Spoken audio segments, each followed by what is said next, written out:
So Marquez, Zarco, despite a tumble in that session, was 8th rather ahead of Bradl and Nakagami.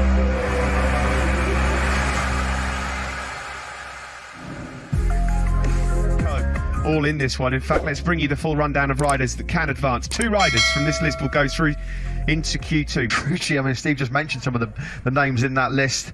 Maverick Vinales, well, penny for his thoughts right now. It's all sort of 50% of the time so far this year. And here is Valentino Rossi, a day short compared to his rivals in MotoGP. Enzo Savadori then, just leaving the garage on the factory of Aprilia. He's in for Bradley Smith for the final. The session is open. Qualifying for the European Grand Prix underway. Pecco Bagnaia, that Zarco second favourite. They don't really know where to look at the moment. It's, I think, pretty much the whole field are under 20 to 1, which you don't see. 2018, so fair to say that he's long overdue one, Valentino Rossi.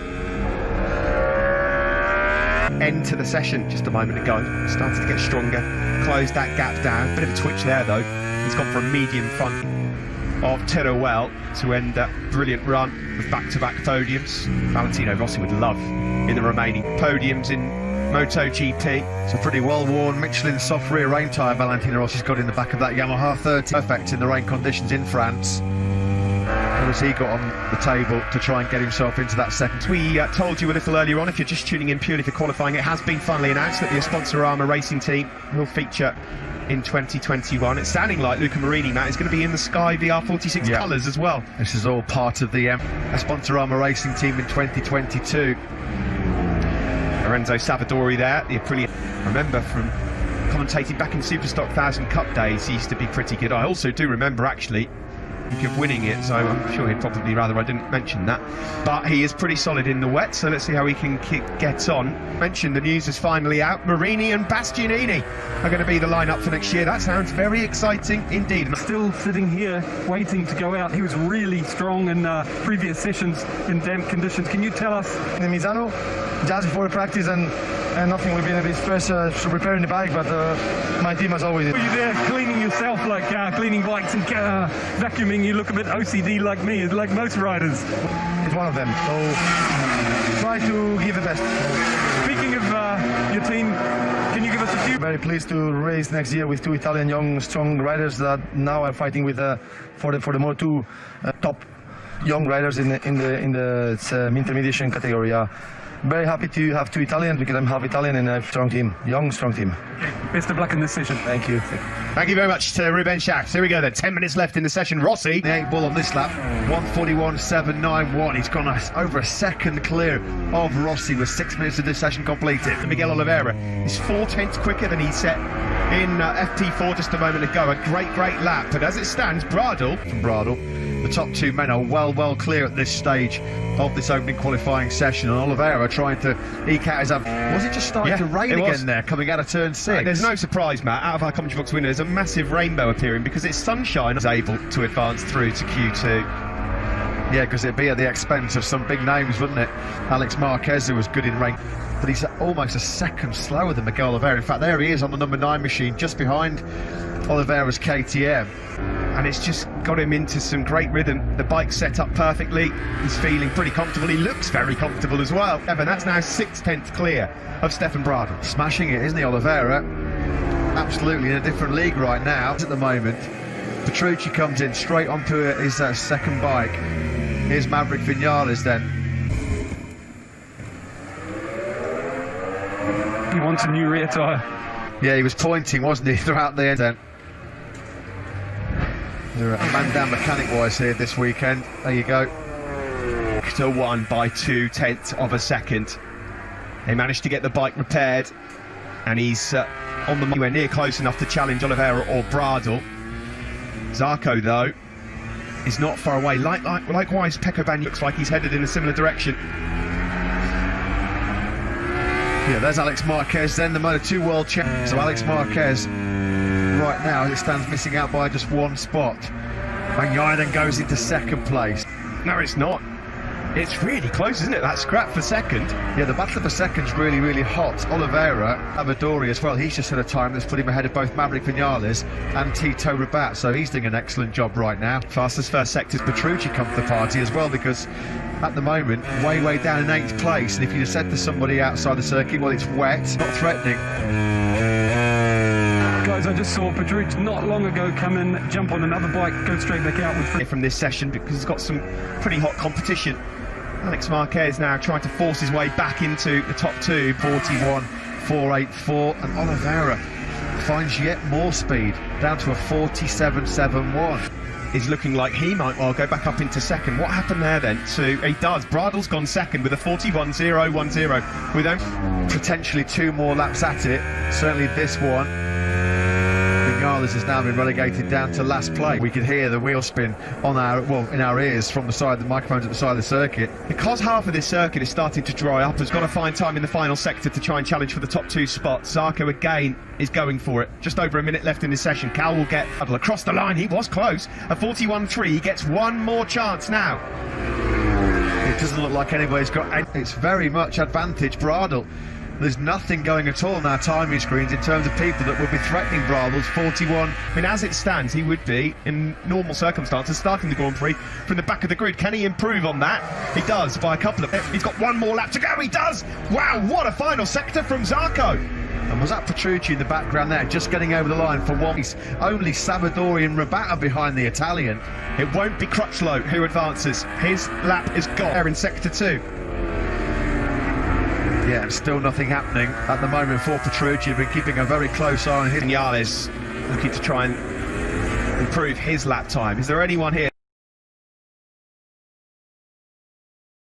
that's going to challenge late on for a place in Q2? Zuck holding on to that space, maybe closing his gap to Miguel Oliveira. Has anyone else got anything to challenge Zarco? Of the third sector, Zarco is now up on Oliveira's 47.71 by just over a tenth of a second. Zarco is out on slick tyres. Stefan Bradl's crashed late on in this session. The checkered flag is out. Oliveira at the moment is going through. Zarco, they are! Slick tyres for Johann Zarco. Now that might well prick the ears up of one or two heading. So is our tyre graphic wrong? It says, I was going to say you can't. We've been surely told it can't, right? 18th on the grid. And what about Petrucci? That was a major head scratcher for me. Petrucci off from the commentary box. Well, Miguel Oliveira comes through treacherous second session by Johann Zarco. Just missing out was Stefan Bradl and fellow Repsol Honda man Alex Marquez. Maverick Vinales.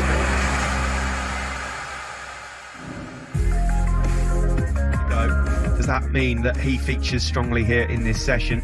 You can see the riders that have been eliminated on the left there from Q1. And anticipated from the factory Aprilia team after such a great pre-season in winter testing. And what about this man? Well, he's in charge. I felt good from the beginning, and then it's just managing the tire. The truck is coming better every lap, and then it's overheating. Then I saw one more shot with the last lap, and yeah, I knew that I'm going to crash. I will be in Q2, but I didn't. So anyway, happy because the confidence is very good, and hopefully tomorrow, guys. Yeah, thanks very much. Well done to Stefan Bradl. He's doing a magnificent job at the moment, replacing Marc Marquez. He's on the money. Speed. Joan Mir, Franco Morbidelli, and Andrea Dovizioso, 3 of the big hitters in town, all with each other on this open. It'll be fascinating to see how this one pans out, because as Stefan Bradl just mentioned, it is drying up quite quickly, and that means you do have those tyres, get the best performance out of them before they do start to overheat.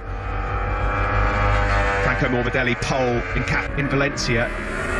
Shame the circuit isn't. A few of those riders on screen would love a pole position. Dovi perhaps profiting from a bit of a reference up ahead in the world champion. Morbidelli decided to bail out here in Valencia in the wet conditions, quickest in both FP1 and Q1. What about this man, Fabio Quartararo? Yeah, not being on his A game at all. Yeah, only once this year has Fabio Quartararo found himself off the sorts of trouble, and they're in similar trouble right now. Here's Alex Rins, who, much like Joan Mir, has recently started to sort out. And nobody in better form than Alex Rins, number 42. He's got a bit of a mountain to climb in the World Championship, but he's in it. That's qualifying 2 session. We're going to be coming through shortly. Alex Rins will be the first. Oof, blimey. bit out there. Yeah, we do know that. Alex Rins, that's going to be beaten pretty quickly, you feel, by some of the Esparagaro back in 2015, so that would be some achievement for the GSX-RR. Pol Esparagaro goes. Fellow KTM rider Pol Esparagaro. Quartararo just goes across the line for now. 43.7 is good enough for third in the early stages, but there are A clear dry line there as Alex Rins sweeps through turn 7. Now that's where you're going to have problems with the tyres starting to overheat. It's 10. yeah, there's too much spray for slicks. It's too dodgy out there for that at this moment, unless something. Well, that would be a rarity. The front rows have been a rarity in recent history for Suzuki, let alone 2 bikes on the front. Wouldn't be pure fantasy for it to happen. Dovi and Nakagami also on good laps, but let's get Alex Rins across the line further. Moment on the rear end for Joan Mir, but for the time being, is it going to be Suzuki 1-2 here in Valencia? It is. Oh, he's coming to pits. We were just about to say Andrea Dovizioso looks like he's going to be certainly fighting for pole position, and he dives in the front row. Here comes Nakagami, pole in Teruel and now pole in Valencia. Brilliant that by Nakagami. Quartararo, who at the moment is down in 7th place, 42.760 from the French. Morbidelli, brilliant lap this from the Petronas Yamaha SRT ride. Very demanding, confidence draining all weekend, yet here he is fighting for pole position. Be going awry. We'll try and keep you on top of things as Morbidelli then does go fastest with a 41.55. 1254.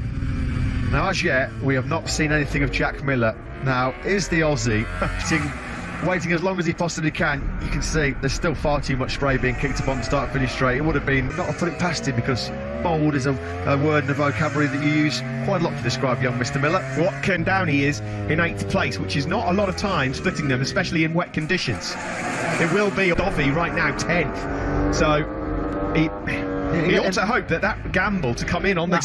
So Mir then about to head out for his second stint in this session. I think if you'd have said to Joan Mir 4th place going exterior.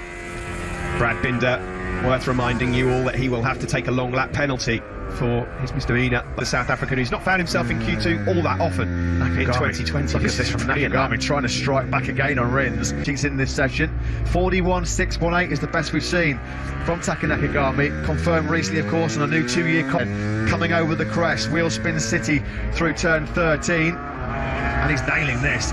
He's 0, puts him almost 3/4 of a second clear than of Alex Rins in second. Simon 16. Has Oliveira got anything left in his locker? Has he had to use up more tyres? Coming close indeed. Nakagami's 1:45.30. Well, it's coming under. Someone's crashed in the background. Threat. Someone's crashed. I think that was lap, but I think Mir will go into a yellow flag zone because of the crash for Nakagami at the last corner, and he was only 7 thousandths down. Nobody was even going to be close to the Frenchman. This lap won't count. Joan Mir's going to come across the line here. The number 36. He goes in. The flag's withdrawn. No, it doesn't matter.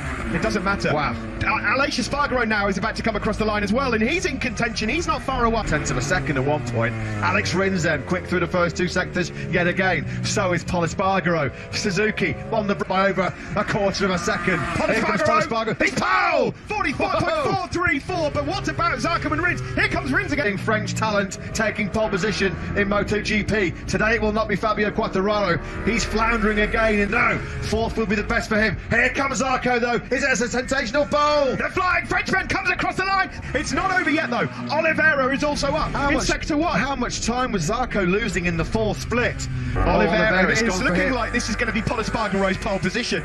It really is. KTM could well be on pole here in Valencia. Recover that time in the last 2 sectors. He's deep now into the 3rd sector. Let's track him as he comes out and can somehow find 0.2 of a second on the start-finish straight, which is unlikely. But never say never in a second. Miguel Oliveira is going to be a little bit disappointed, having looked so good in both FP4 and Q1. He's going to stand. What a performance that was by Pol Esparagaro. A 1:40.434 takes pole position for ship leader Joan Mir. Let's go down to pit lane though. I'm sure a delighted Mike Leitner with Simon Crafar. Pol Espargaro is on. Super happy. I think in the top 10 we have now 3 KTMs. I have to check, 8 and 10 also. That's what cost Joan Zarco the time on the exit of turn 14. It really did, didn't it? Good session though by Joan Mir. He's going to be happy with that. Have to start from 9th. Dovizioso at one stage looked like he was going to be snatching pole. What? I do not understand Pol Espargaro, a race which arguably he could have won until the last corner. What a moment for Pol Esparagaro out of the equation in this World Championship. And he yet. did take KTM's first ever podium finish here in Valencia. Again tomorrow we'll find out. Pol Esparagaro starts from pole position ahead of Alex Rins and Taka Nakagami. Second row, that's a charge from 9th. Brad Binder 10th. He's got a long lap penalty, of course, coming his way earlier in that race. Fabio Quartararo.